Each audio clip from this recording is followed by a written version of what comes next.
and welcome to this exciting episode of Sathology Debunking Mythology. Sathology means science of truth or study of truth. Opposite of that is mythology, which means science or study of fake lie or imagination. So ये साल अंत होने जा रहा है और इस बार हम लोगों ने आपके लिए 385 वीडियोस प्रोड्यूस करे मेनली, और आप लोगों ने काफ़ी सहयोग भी दिया। और इस बार हम लोगों ने काफ़ी लोग भी हमारे से जुड़े हैं इस बार यूट्यूब चैनल पे, और साथ में हमारे बहुत सारे कोर्सेज़ भी लॉन्च हुए हैं। साथ में एक और जैसे कि मंडे को, ट्यूसडे को हमारा योग सूत्र होता है, मंडे को हमारा डिबंकिंग मिथोलॉजी कोर्स जो कि हिंदू सनातन धर्म के लिए है, सनातन धर्म उसमें हम पढ़ाते हैं। बुधवार को हमारे ऑनलाइन इन पर्सन ट्रेनिंग्स होती हैं जहाँ पे कॉरपोरेट में हम लोग जाते हैं और उनको सनातन धर्म के आधार पर अर्थशास्त्र के हिसाब से बिज़नेस के बारे में सिखाते हैं, और वो मेरी पुस्तक पे भी आधारित है, सोल ऑफ बिजनेस, जिसमें सनातन धर्म की वैल्यूज़ को मैंने यूज़ किया है। थर्सडे को हमारे बिज़नेस के प्रोग्राम्स होते हैं जहाँ पे हम योग सूत्र के माध्यम से माइंडसेट के ऊपर किस तरह काम किया जाए उस पर बात करते हैं। फ्राइडे, सैटरडे, संडे को हमारा गुरुकुल होता है, और फ्राइडे को हमारा वापस बिज़नेस कम्युनिटीज़ के लिए प्रोग्राम होता है। और हम लोग ये प्रोग्राम्स इसलिए करते हैं ताकि सनातन धर्म बिज़नेस की कम्युनिटी में भी रहे, स्टूडेंट्स के साथ भी रहे, और साथ में आप सबके पास भी पहुँचे। इस साल हमारा प्रोग्राम है कि हम सथोलॉजी का चार्टर स्कूल शुरू करें अमेरिका में, सथोलॉजी योग स्कूल, जहाँ पे हम योग सिखाएं सबको। शुरुआत तो पहले मेरे सैन डिएगो से होगी, हमारे सैन डिएगो से, धीरे धीरे पूरे विश्व में हम लोग इसके बारे में बात करेंगे। और साथ में हमने सथोलॉजी का इंटरनेशनल लिटरेचर फेस्टिवल भी किया इस बार, और इस बार हम भारत में भी लॉन्च करेंगे 2025 में। तो 2024 में हमारा ऐसा हुआ, 2025 में भारत में भी लॉन्च करने वाले हैं सथोलॉजी इंटरनेशनल फेस्टिवल, तो उधर भी आप जुड़िएगा। और आप सब हमारे मेंबर्स बन सकते हैं, हमको सपोर्ट कर सकते हैं, और हमारे जो रिसर्चेस होती हैं जगह जगह जाके हम लोग जो रिसर्चेस करते हैं पुराने स्थानों की, उस पर आप हमारी मदद कर सकते हैं। तो ईयर एंड आ रहा है, तो प्लीज़ भी आप हमारे साथ जुड़िए, कोर्सेज़ के माध्यम से जुड़िए, शिक्षा के लिए जुड़िए, हमारे प्रोजेक्ट्स में सम्मिलित होइए, और जो हम लोग गुरुकुल जैसी एक्टिविटीज़ करते हैं, क्योंकि हम लोग परंपरा के बारे में से बात करते हैं, मध्वाचार्य की परंपरा से, तो उसी आधार पे हमारे गुरुकुल्स भी हम लोग शुरू कर रहे हैं। तो ये सब प्रोजेक्ट्स हमने किए 2024 में, आप लोगों का बहुत स्नेह मिला, और इस बार हम और भी बढ़ेंगे, हमारे साथ जुड़े रहिए। आज मैं आपको जो विषय पे बता रहा हूँ आपको बहुत आनंद आएगा कि सिर्फ कलयुग में इस प्रकार के लोग क्यों आते हैं। कलयुग में मतलब कि कलयुग में अगर हम देखें, इसकी पहचान होती है कि लोग असत्यभाषी होते हैं, और कौन कौन से लोग कलयुग में आते हैं ये जानना बहुत ज़रूरी है। और ये संवाद जो है ये है जन्मेजय का और व्यासदेव का संवाद है। तो व्यासदेव बहुत बात तक रहे हैं, तो जन्मेजय को महाभारत बोली गई वैशंपायन के द्वारा, और यहाँ पे जन्मेजय और व्यासदेव का संवाद भी है। इसका मतलब जब तक्षशिला में वहाँ पे जब बोली जा रही थी, तक्षशिला जो पाकिस्तान में है, जब वहाँ पे महाभारत बोली जा रही थी, उस समय व्यासदेव बैठे हुए थे वहाँ पर, और व्यासदेव से भी जन्मेजय ने प्रश्न किया, और जन्मेजय ने उनको बताया कि युग के प्रभाव से लोगों का व्यवहार होता है, युग के प्रभाव से ही लोगों का प्रभाव होता है, व्यवहार होता है। तो कभी कभी हम लोग, और मैं तो कैलिफोर्निया मतलब कलयुग की कैपिटल है ये, मतलब कलयुग तो पूरे विश्व में है, लेकिन ये जगह कलयुग की भी कैपिटल है, मतलब कलयुग की भी राजधानी।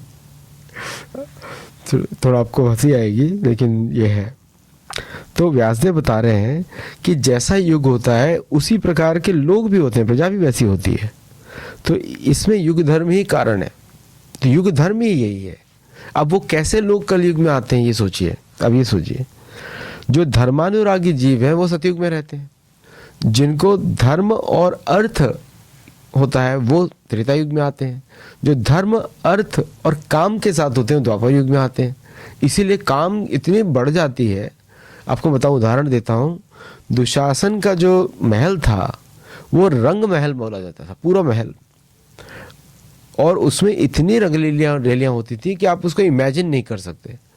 धृतराष्ट्र बोलते हैं कि तुमको हर प्रकार के साधन मिले हुए हैं, तुम्हारे पास इतनी सारी स्त्रियां हैं, कितना तुम एंजॉय कर सकते हो, भोजन की कोई कमी नहीं है, तो क्यों लड़ना है तुमको पांडवों से? पूछते दुशासन को। दुर्योधन को बोलते तुम्हारे भाई के पास तो कोई कमी नहीं है, क्यों लड़ते हैं पांडवों से? लेकिन लड़ना है। तो द्वापर युग में जो समस्याएं थी लोगों की, वो आज के समय में लगेगा कि ये तो कुछ है ही नहीं, क्योंकि हम लोग को लगेगा साधु पुरुष हैं। तो और काम में आसक्ति वाले लोग ही कलयुग में आते हैं। अब सुनिए कि कौन से लोग आते हैं। तो युग धर्म का प्रभाव विपरीत नहीं होता है, काल ही धर्म और अधर्म का करता है, तो काल के अनुसार सब चलते हैं। अब ये तो उनको पूछते हैं कि जो इस समय जो सतयुग के जो प्राणी हैं, जो धर्म युग थे, वो कहाँ हैं? त्रेता युग के कहाँ हैं? द्वापर के कहाँ हैं? और कलयुग के कहाँ हैं? पूछते हैं वो। कलयुग तो अभी चल रहा है यहाँ पे, और कलयुग के लोगों के बारे में प्रश्न है जन्मेजय का। कलयुग में क्योंकि कलयुग आ चुका है, जन्मेजय अभी वहाँ पे। इस कलयुग में दुराचारी, निर्लज्ज, देव निंदक, देवों की, देवी देवताओं की बुराई चलती रहती है। आपको तो मालूम है, जो बड़े बड़े संगठन भी आजकल देवी देवताओं के विरुद्ध बात करते हैं, और पापी लोग हैं, तो वे सतयुग में कहाँ जाएंगे? अभी ये लोग, अगला युग जो सतयुग शुरू होना है, तो ये लोग कहाँ जाएंगे सतयुग में?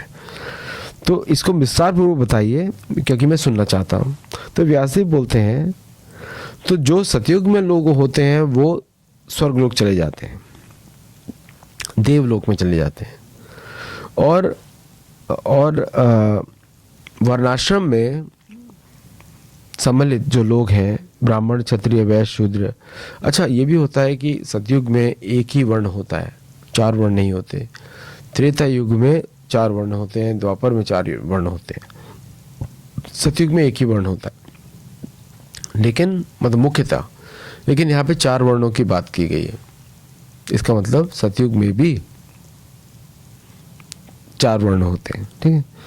तो नाउ बोले सत्य, दया, दान, एक पत्नीत्व, सभी प्राणियों में अद्रोह भाव और सभी जीवों में समान भाव रखना, ये सतयुग का साधारण धर्म है।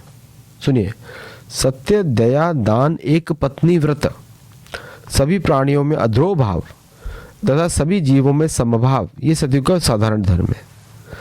और तो इस वर्णाश्रम का पालन करके लोग चले जाते हैं स्वर्ग में। सनातन धर्म जो है वो वर्णाश्रम के माध्यम से पृथ्वी पे रखा जाता है। मनुष्य का धर्म वर्णाश्रम है ना। सनातन धर्म जो है वो आत्मा से रिलेटेड है। तो लेकिन वर्णाश्रम के माध्यम से ही सनातन धर्म की सेवा होती है। सनातन धर्म की सेवा होती है हमेशा। सभी लोग सनातन धर्म की सेवा करते हैं। जैसे कोई बोलता है कि मैं सनातनी हूँ, वो एक्चुअली ठीक से अब मैं इतना बड़ा व्यक्ति नहीं हूँ कि किसी को मैं करेक्ट करूँ, लेकिन डिस्क्लेमर के साथ बोल रहा हूँ आपको कि जो व्यक्ति बोलते हैं मैं सनातनी हूँ, वो एक्चुअली ग्रामेटिकली करेक्ट शब्द नहीं है, क्योंकि हम जो है सनातन धर्म की सेवा करते हैं। तो सनातनी कुछ और ही अर्थ निकल गया, समझे आप। हम शॉर्ट में हिंदी में बोलते हैं सनातनी हूँ। हमको स्वयं में बोलना चाहिए कि हम भाई सेवक है, साधक है। साधक इज अ राइट वर्ड। योग और सनातन धर्म में फर्क नहीं होता। हम योग की सेवा करते हैं, हम योगी। हमको कोई दूसरा योगी बोल दे तो ठीक है, लेकिन हम योग की सेवा कर रहे हैं। हम योग के माध्यम से ईश्वर की सेवा कर रहे हैं, सत्य सनातन ईश्वर की सेवा कर रहे हैं, ठीक है। ये करेक्ट यूसेज है टर्म का। इसके मैं जब पढ़ता हूँ स्वयं, तो मुझे जितनी बार पढ़ता हूँ उतना मुझे समझ में आता है, और पढ़ते ही रहने से और भी समझ में आता रहता है। जैसे 15वें चैप्टर को जितनी बार पढ़ेंगे गीता का, वो आपको तब समझ में आएगा। अच्छा, त्रेता और द्वापर युग में भी यही स्थिति रहती है, लेकिन कलयुग में पापी नरक जाते हैं और वहाँ तब तक रहते हैं जब तक युग का परिवर्तन नहीं होता। तो कलयुग में जिसकी मृत्यु होती है वो सब नरक में रहते हैं जब तक कि सतयुग नहीं आएगा। और जब सतयुग आएगा तो पुनः पृथ्वी पर जन्म लेते हैं नरक भोगने के बाद। और जब कलयुग का अंत और सतयुग आरंभ होता है तो पुण्यशाली जो लोग हैं वो मनुष्य के रूप में जन्म लेते हैं। जब द्वापर का अंत और कलयुग का प्रारंभ होता है तो नरक के सभी पापी पृथ्वी पर मनुष्य के रूप में आ जाते हैं। तो नरक के सारे पापी इस समय पृथ्वी पर है। सुनिए वापस, जब कलयुग का अंत होता है तो सभी तो कलयुग में जिसकी मृत्यु हो रही है सब नरक जा रहे हैं और तब तक नरक में रहते हैं। हमें कुछ साधुओं को छोड़ दीजिए, हमारे आचार्यों को छोड़ दीजिए, बाकी सबको छोड़ दीजिए, आप महान पुरुष अभी भी हैं। मैं साधारण मनुष्यों की बात कर रहा हूँ जो कि काम अर्थ इसमें लिप्से हुए हैं। तो जब ये लोग की मृत्यु होती है तो ये नरक में रहते हैं सतयुग के आरंभ होने तक। और मैं आपको एग्जैक्टली बताऊंगा कि कौन सी जन्म मिलता है मृत्यु होने के बाद, कौन सा जन्म मिलता है, क्या कीड़ा बनेगा, कैसे कीड़े से ऐसे बनता है एक्चुअली। तो जब नरक के सभी पापी पृथ्वी पे होते हैं तो जब द्वापर का अंत और कलयुग का आरंभ होता है तो नरक के सभी पापी पृथ्वी पर मनुष्य रूप में उत्पन्न होते हैं। ओके, और इसी प्रकार इनका युग के अनुरूप ही आचार्य होता है, विपरीत कभी नहीं। तो कलयुग असत प्रधान है, मैंने आपको पहले बताया, तो प्रजा भी वैसी होती है। और देव योग से कभी कभी इन प्राणियों के जन्म लेने का व्यतिक्रम भी हो जाता है। देव योग तो चलता ही रहता है हमेशा, मीन्स देवताओं का इंटरफेरेंस, है ना। तो कलयुग के जो साधु हैं वो द्वापर के मनुष्य हैं। जो कलयुग के जो बड़े बड़े साधु हैं वो द्वापर के मनुष्य हैं। और द्वापर के मनुष्य कभी कभी त्रेता के मनुष्य सतयुग में जन्म लेते हैं।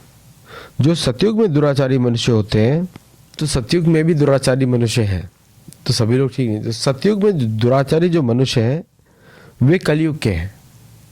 ओके, तो जो कलयुग में जन्म ले, जिसका होगा देहांत, जो सतयुग में जाएंगे दुराचारी, वो सतयुग में है। और जो सतयुग के में दुराचारी मनुष्य होते हैं वो कलयुग के हैं।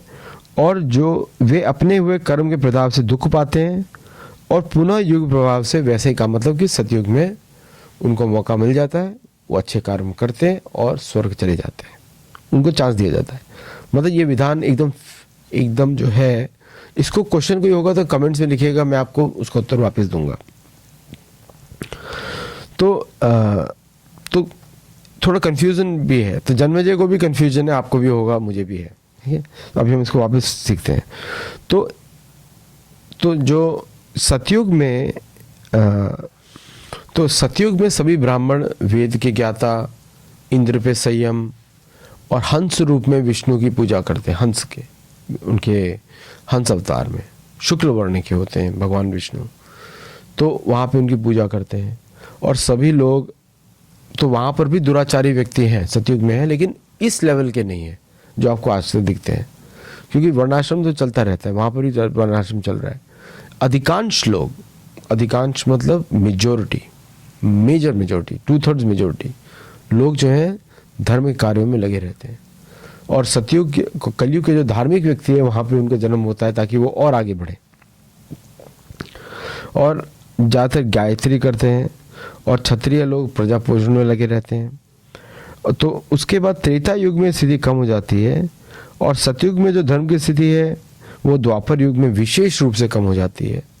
तो गोल्डन स्टैंडर्ड क्या होता है, सतयुग होता है। फिर त्रेता और द्वापर उसकी हान होती है। और जो पूर्व योग में जो राक्षस बोले जाते थे वो सतयुग में मनुष्य बन के आ जाते हैं। तो बहुत ज़्यादा शक्तिशाली भी होते हैं लोग, इनके पास हर प्रकार के रिसोर्सेज होते हैं। तो कुछ में से दम्भी, तो जैसे जैसे कलयुग की वृद्धि होती है, तो कलयुग की जब वृद्धि होती है तो धीरे धीरे दंभ या आचरण जो है लोगों के खराब होने लगते हैं। और अंत तक आते आते कलयुग में सब प्रकार के धर्म का नाश हो जाता है। तो जो बचते हैं वो सिर्फ नाम के लिए ही धर्म का पालन करते हैं, बाकी उनके कुछ कर्म उस प्रकार से नहीं होते हैं जैसे वो बात करते हैं। और स्त्रियां जो होती हैं उनके बारे में लिखा हुआ है, पुरुष के बारे में तो आपको बता दिया मैंने, स्त्रियों के बारे में लिखा है स्वेच्छाचारिणी, अपने हिसाब से जाती हैं, पति को ठग लेती हैं, ये सब लिखा हुआ है शास्त्रों में। क्योंकि स्त्रियों की स्थिति जो आजकल चल रही है ये तो अभी शुरू ही नहीं हुई है, और भी इससे खराब होने वाली है थोड़े सालों में। और कहीं ना कहीं से बोला जाता है मलिच्छ प्रवृत्ति, तो पश्चिमी देशों से मलिच्छ प्रवृत्ति पूरे विश्व में फैलती है धीरे धीरे। तो आहार की अब पूछते हैं कि इस कलयुग में हम क्या करें, कलयुग में किस प्रकार से इसका हम सामना करें। तो अनेक पुराणों में अलग बातें लिखी हुई हैं, लेकिन जैसे देवी देवताओं का नाम पराम्बा, पराम्ब, तो उनका मनन चिंतन, कृष्ण का हर चिंतन, कलिर दोष निधे राजन, है ना। कलयुग में अनेक मंत्र हैं, लेकिन मुख्य है कि जय जय राम, सीताराम। तो इस तरह के मंत्रों का नाम लेके हरे राम राम राम हरे हरे, आप सबने मंत्र सुने हुए, इन सब का उच्चारण करने से कलयुग का इफेक्ट थोड़ा कम होता है। क्योंकि कलयुग में कुछ भी प्रॉपर नहीं है, और जो हमको दिख रहा है, जो एस्ट्रोलॉजर्स जो बात कर रहे हैं, ज्योतिष जो वैदिक ज्योतिष जो बात कर रहे हैं, उस हिसाब से कलयुग ठीक से दिखता नहीं है इस समय। तो कलयुग में और भी खराबियां होती रहती हैं। मतलब आप समझ लीजिए कि द्वापर युग के अन्य युगों के राक्षस कलयुग में जन्म ले रहे हैं, क्योंकि उनका कर्म उस प्रकार का था। तो आप देखेंगे बहुत विघटन होगा, अनेक प्रकार की मायावी शक्तियां विल बिकम नॉर्मल। तो जो साधु पुरुष हैं उनकी इसमें बहुत हानि होती है, लेकिन वो बचे रहते हैं हरिनाम के प्रभाव से।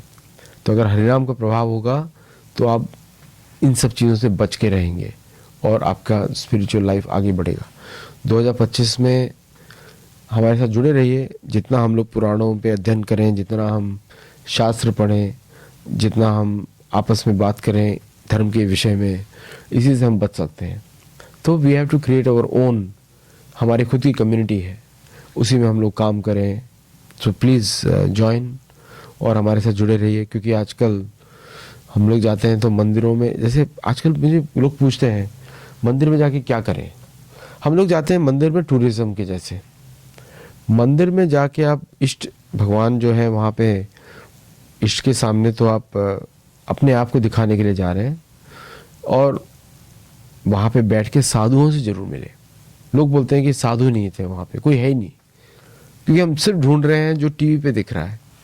साधु मतलब जो व्यक्ति सेवा में लगा हुआ है उस मंदिर में, आप उसके साथ बात करिए, उसके साथ अपने मन की वेदना को बताइए, अपनी समस्याओं को बताइए, ताकि आप उससे कुछ निष्कर्ष निकालें, कुछ आप उससे ज्ञान लें, अपनी सॉल्यूशंस ढूंढें।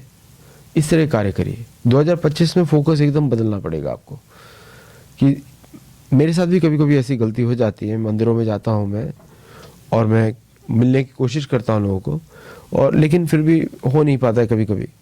तो मेरा आपसे आग्रह ये होगा कि जब आप 2025 में मंदिरों में जाएं, साधु को ढूंढें, उनसे बात करें, उनके साथ डिस्कशन करें, ताकि एक सॉल्यूशंस हम निकाल सकें।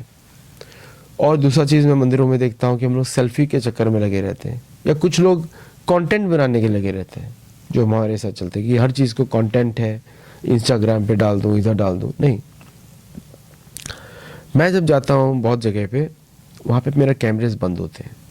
जो लोग भी मेरे साथ गए हैं, कैमरेज बाद में शुरू होते हैं, उस समय नहीं शुरू होते हैं। कोई इंपॉर्टेंट जगह पे होगा तो जनरली मैं कैमराज बंद रखता हूँ। और जब वहाँ पे जाता हूँ तो वहाँ पे अगर प्रेरणा मिली वहाँ पे उस समय परमात्मा से, तभी मेरे कैमरेज ऑन होते हैं, नहीं तो जनरली मैं नहीं करता हूँ। बिकॉज मुझे उस जगह की रिस्पेक्ट रखनी है। जैसे मैं नरसिंह मेहता जी के घर में गया था इस बार गुजरात में, तो मैं जब करता रहा वहाँ पे, क्योंकि नरसिंह मेहता जी का घर है, और मेरा मन भी थोड़ा विचलित था क्योंकि गर्मी बहुत थी वहाँ पे मेरे लिए। तो मैं वहाँ पे जप करता रहा और फिर मैं पुजारी से बात करता रहा थोड़ी देर के लिए। फिर उनके लाइब्रेरी में गया मैं। तो जब मैं वहाँ से वापस जा रहा था तब मुझे उस जप का प्रभाव दिखाई दिया। तो मेरे मन में जस्ट नरसिंह मेहता बस गए, ऐसा हुआ। तो उस समय तो मुझे कुछ लग नहीं रहा था क्योंकि मैं कार में अकेला बैठा हुआ था। लेकिन जब कार ड्राइव करनी शुरू हुई तो मुझे खिंचाव लगा कि अरे नरसिंह मेहता जी के घर गया था मैं आज, कितनी बड़ी बात है। मतलब उसको उनके बारे में सोचकर ही मुस्कुरा रहा हूँ मैं अभी। और फिर ऐसे बहुत बार इस बार इंसिडेंट्स हुए मेरे। इस बार मैं 2024 में मैंने बहुत अच्छे कार्य किए हैं सनातन धर्म के लिए। उशमाल को मैंने सनातन धर्म से जोड़ दिया।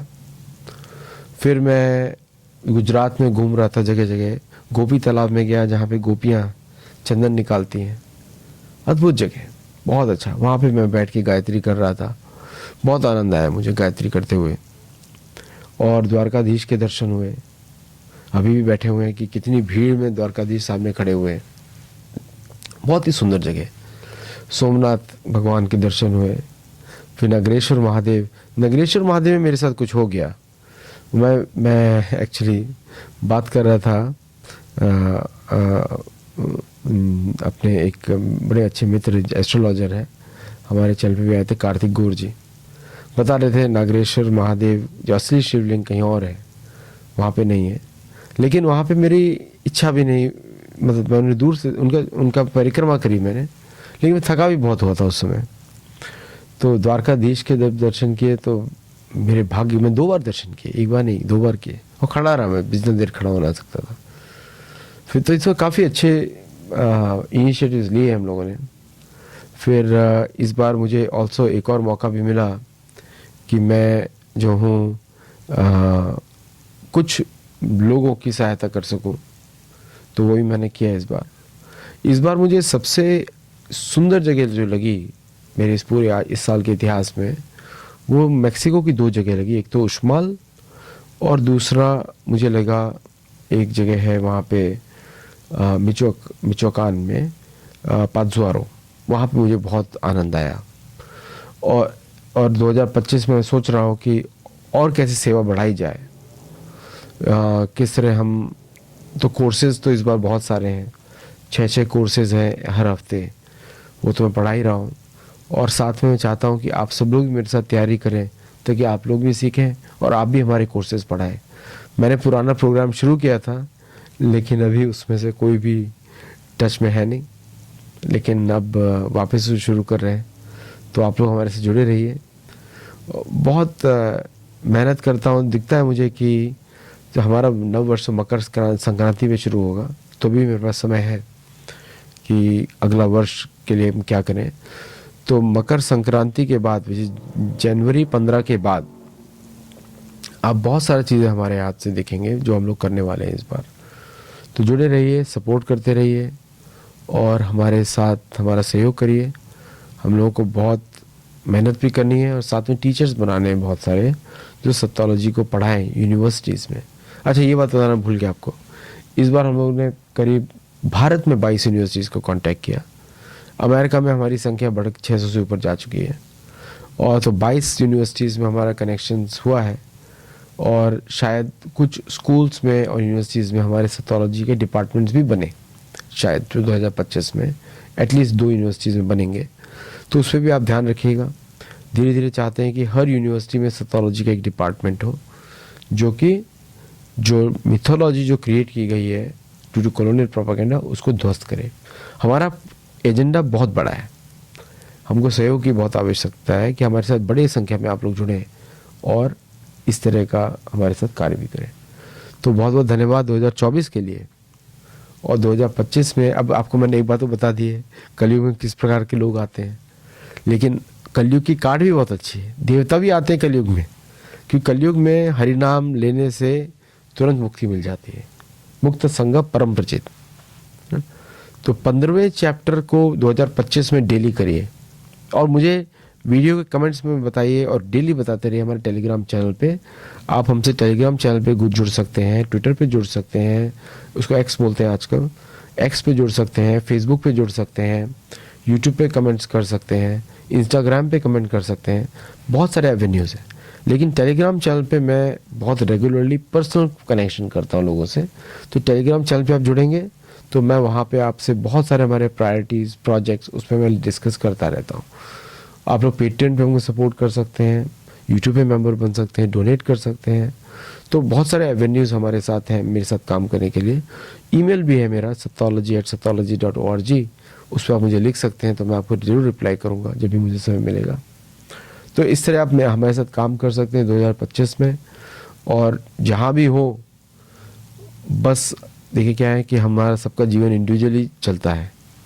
जहाँ भी हो हरिनाम लें, और हरिनाम ही हमारा रेडियो सिग्नल है। आप हरिनाम ले, मैं हरिनाम ले रहा हूँ, और साथ में हमारा कनेक्शन बैठा रहेगा पूरे जीवन। तो 2025 में एक नई तरीके से शुरुआत करते हैं विद फुल एनर्जी। मैं बहुत मेहनत करता हूँ, और मेरा स्वभाव भी है।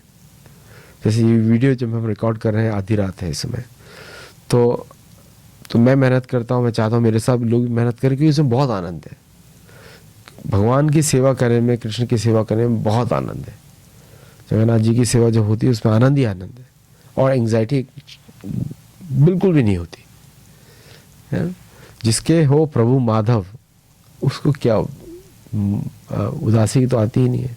बोलते ना, माया दास सदा उदास, माधव दास बिंदास।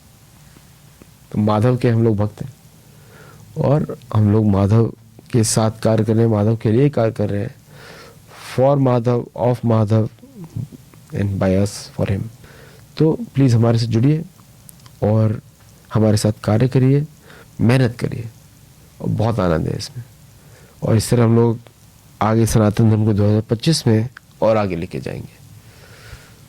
नमस्ते देखने के लिए, जय जगन्नाथ। ये बताना चाहता युग की परिस्थिति, युग में कौन आएगा, और 2024-25 में क्या हुआ। आप सबका बहुत बहुत धन्यवाद। Thank you. नमस्ते।